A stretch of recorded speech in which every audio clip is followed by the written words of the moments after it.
Perfect test, texture, સુગંધ, shining અને food colour વગર નેચરલ કલર સાથે દૂધીનો હલવાનું જે પરફેક્ટ ટેસ્ટ અને કોમ્બિનેશન હોય છે તે ઘણી બધી ટિપ્સ આજ ડિમ્પલ્સ ડિશીસમાં શેર થશે. જોકે તમે આવી હલવાની રેસીપી તો ક્યાંય નહીં જોઈ હોય અને આ ટેક્સચરવાળો હલવો જો તમે એકવાર ખાધો તો લાઈફમાં બીજા હલવાને તમે ભૂલી જશો, એ મારી તમને 1000% ગેરંટી છે. આટલું perfect texture, taste, colour, shining, સુગંધ અને સ્વાદ સાથે રેસીપી શરૂ કરીએ. તો આપણો પહેલો પ્રશ્ન રહેશે કે દૂધી કેવી પસંદ કરવાની અને તેને કઈ રીતે ખમણવાની. બીજો પ્રશ્ન રહેશે કે હલવો બનાવવા માટે સ્પીડ કેટલી હોવી જોઈએ, ક્યારે સ્પીડ હાઈ હોવી જોઈએ, ક્યારે સ્પીડ લો હોવી જોઈએ. ત્રીજો પ્રશ્ન, હલવામાં ઘીનો ઉપયોગ કેટલો થશે. ચોથો પ્રશ્ન, દૂધ કેવું ઉમેરવાનું, ક્યારે ઉમેરવાનું, એ પણ મહત્વનું છે. પાંચમો પ્રશ્ન, ખાંડને ક્યારે ઉમેરવાની, કેટલી ઉમેરવાની. અને છેલ્લો પ્રશ્ન ખૂબ જ મહત્વનો કે હલવાને કેટલે સુધી પકાવવાનો કે એકદમ ટેસ્ટ એન્ડ ટેક્સચરને આ કોમ્બિનેશન સાથે હલવો તૈયાર થાય. તો સૌથી પહેલાં દૂધીનો હલવો તૈયાર કરવા માટે પહેલો પ્રશ્ન આપણો રહેશે કે કેવી દૂધી પસંદ કરવી જોઈએ અને કઈ રીતે ખમણવું જોઈએ જેથી પરફેક્ટ ટેસ્ટ એન્ડ ટેક્સચર સાથે ફૂડ કલર વગર એકદમ ગ્રીન કલર સાથે હલવો તૈયાર થાય.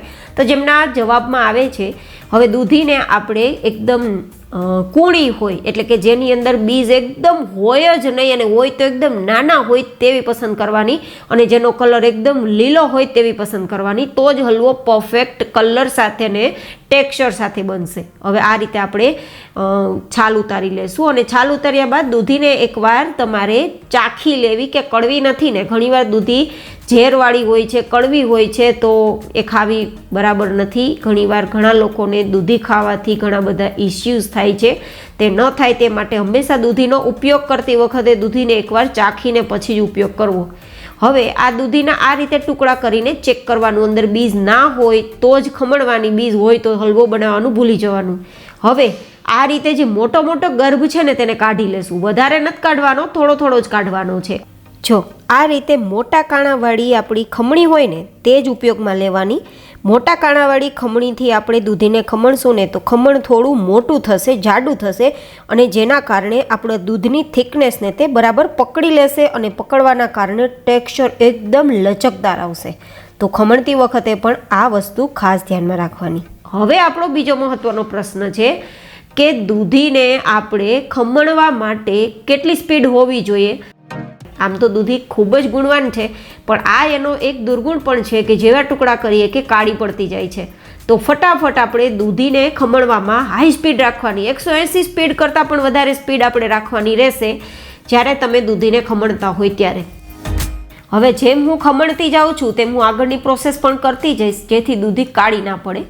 તો અહીંયા કડાઈમાં હું 2 મોટી ચમચી જેટલું દેશી ઘી ગરમ કરું છું, જે થોડું જામેલું છે એટલે ઓગળતા થોડી ક્વોન્ટિટી તમને વધારે લાગશે. હલવાની અંદર ઘી કેટલું હોવું જોઈએ તે પણ ખૂબ જ અગત્યનો પ્રશ્ન છે.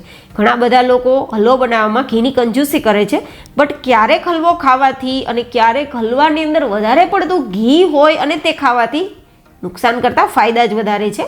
તો બિલકુલ ટેન્શન ના લેતા. ઘી ગરમ થઈ જાય એટલે આપણે દૂધીને ખમણી છે ને તે ખમણામાં ઉમેરતા જશું અને બાકીનું જે દૂધી છે તેને આપણે ખમણતા જશું, ઉમેરતા જશું અને ખમણતા જશું. આ વસ્તુ ખાસ યાદ રાખવાની છે જેથી આપણી દૂધી કાળી ના પડે. દૂધી કાળી ના થાય અને કલર એકદમ પરફેક્ટ ગ્રીન આવે આપણા હલવાનો, તે માટે આ પ્રોસેસ એકદમ હાઈ સ્પીડ પર કરવાની અને ધીમા ગેસની ફ્લેમ પર ગરમ ઘીમાં આપણું દૂધીનું ખમણ ઉમેરતા જવાનું અને આપણે દૂધીને ખમણતા જવાનું. આ બંને પ્રોસેસ એકસાથે કરશો ને તો હું તમને ગેરંટી આપું છું તમારા હલવાનો કલર ગ્રીન જ આવશે, લીલો જ આવશે. વચ્ચે વચ્ચે આ રીતે ચમચો પણ ચલાવતું જવાનું છે, એ બિલકુલ નથી ભૂલવાનું. ગેસની ફ્લેમ ધીમી રાખવાની છે. હવે આ રીતે આપણે ત્યાં સુધી પકાવશું કે જ્યાં સુધી આપણી દૂધી છે તે એકદમ પરફેક્ટ ટેક્સચર ઉપર ના આવી જાય. આ પણ મહત્વનું છે કે ઘીની અંદર દૂધીને ક્યાં સુધી પકાવવાની. અત્યારે તમે જોઈ શકો છો કે આપણે 2 ચમચી જે ઘી ઉમેર્યું હતું ને તેમાં બધી જ દૂધી છે તે કૂક થઈ ગઈ છે, એટલે કે 50 થી 60% જેટલી આપણી દૂધી નરમ થવી જોઈએ અને ઘી ઉપર થોડું થોડું દેખાતું હોવું જોઈએ. હવે ઘી ઉપર દેખાય પછી આપણે દૂધનો ઉપયોગ કરવાનો છે. તો હવે દૂધ છે તે કેવું હોવું જોઈએ અને કઈ રીતે ઉમેરવાનું છે. દૂધ છે તે મેં અહીંયા 1/2 લીટર જેટલું લીધું છે અને એકદમ ફૂલ ફેટ દૂધ લીધું છે. મેં માવાનો ઉપયોગ નથી કરવાની, ક્રીમનો કે મિલ્ક પાવડરનો ઉપયોગ નથી કરવાની. તો ફૂલ ફેટ દૂધ લેવું ખૂબ જરૂરી છે, તો જ એકદમ ટેક્સચર આપણા દૂધીના હલવામાં આવશે. હવે દૂધને ગરમ કરવાનું છે, ઉકાળવાનું નથી, માત્ર ગરમ કરવાનું છે. અને ગરમ કરેલા દૂધને આપણે હવે હલવામાં ઉમેરીશું. હલવાની અંદર ઘી દેખાવા લાગે પછી જ ગરમ દૂધ ઉમેરવાનું છે, તો જ તે ટેક્સચર પકડશે. એટલે આપણે જે દૂધી મોટી મોટી ખમણી છે ને, તેનું રીઝન જ એ છે કે દૂધની થિકનેસ તેને પકડી શકે. હવે આપણે સારા સ્વાદ માટે 3 એલચી જેને ખોલીને ઉમેરશું. તમે પાવડર ઉમેરી શકો છો, પણ આ રીતે થોડી એલચીને ખોલીને ઉમેરવાથી હલવાની અંદર દૂધીનો ફ્લેવર પણ આવશે, દૂધની ફ્લેવર પણ આવશે અને એકદમ કહી શકાય કે લાઇટ વેટ તમને એલાયચીની સ્મેલ પણ આવશે. બસ આ કોમ્બિનેશન સાથે હલવો એકદમ પરફેક્ટ થશે. આપણે હાઈ સ્પીડ ઉપર કામ ત્યાં સુધી જ કરવાનું છે જ્યાં સુધી આપણી દૂધી છે તે ખમણાઈ ના જાય. ખમણાઈ પછી આ રીતે શેકાઈ ના જાય ત્યાં સુધી, જેથી આપણી દૂધીનો કલર સારો રહે, ડાર્ક ના આવે. બસ ત્યાં સુધી હાઈ સ્પીડ પર કામ કરવાનું. અને હવે લો સ્પીડ પર કામ કરશો તો બેટર રહેશે, કારણ કે હવે ઉતાવળ કરશો તો દૂધીનો હલવો બરાબર નહીં બને. તો મીડિયમ ગેસની ફ્લેમ પર થોડી વાર ચલાવશું અને આપણા કે દૂધીનું ખમણ છે તે દૂધની થિકનેસને પકડી લે ત્યાં સુધી કૂક કરવાનું છે.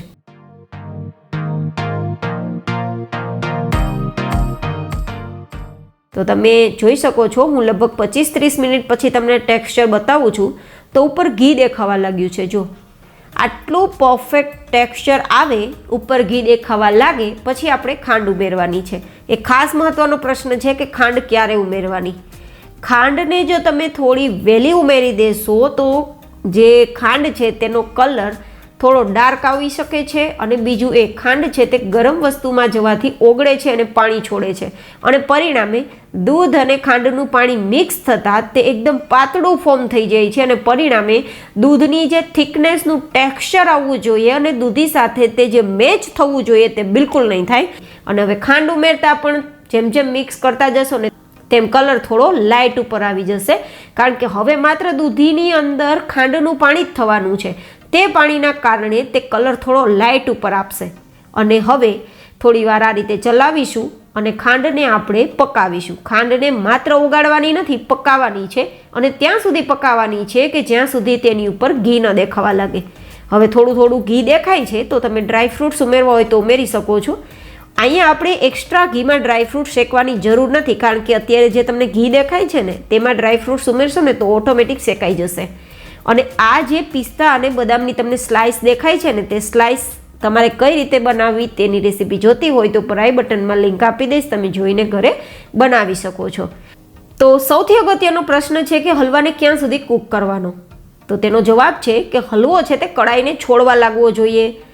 ઉપર જે બબલ્સ દેખાતા હતા એ અત્યારે બબલ્સ નથી દેખાતા ત્યાં સુધી, અને ઘી જે છે તે સાઈડમાંથી દેખાવા લાગ્યું છે અને હલવામાંથી બહાર નીકળવા લાગ્યું છે. જો અને હલવો છે તે કડાઈને છોડી ભેગો થવા લાગ્યો છે ત્યાં સુધી આપણે હલવાને પકાવવાનો છે. તો આટલું પરફેક્ટ ટેક્સચર આવે પછી ગેસની ફ્લેમ બંધ કરવાની. હવે આપણો પરફેક્ટ ટેક્સચર સાથેનો હલવો તૈયાર છે. જો તમે જોઈ શકો છો, એકદમ જેવો હું ચમચામાંથી પ્લેટમાં મૂકું કે ફટાફટ લસરીને નીચેની તરફ આવે છે. આ નિશાની છે કે પરફેક્ટ હલવાનો ટેક્સચર આવ્યું છે. કલર તો તમે જોઈ જ શકો છો અને સ્વાદ એન્ડ સુગંધ અમેઝિંગ છે ગાઈઝ, અમેઝિંગ. રિયલી એકવાર આ રીતે જરૂર ટ્રાય કરવા જેવી રેસીપી છે. તમે ટ્રાય કરો તો ફીડબેક જરૂર શેર કરજો. અને હા, મારી મહેનત કેવી લાગી કોમેન્ટમાં જરૂર બતાવજો. ફરી મળીશું એક હેલ્ધી એન્ડ ઇન્ટરેસ્ટિંગ રેસીપી સાથે. ત્યાં સુધી stay happy, stay healthy, take care.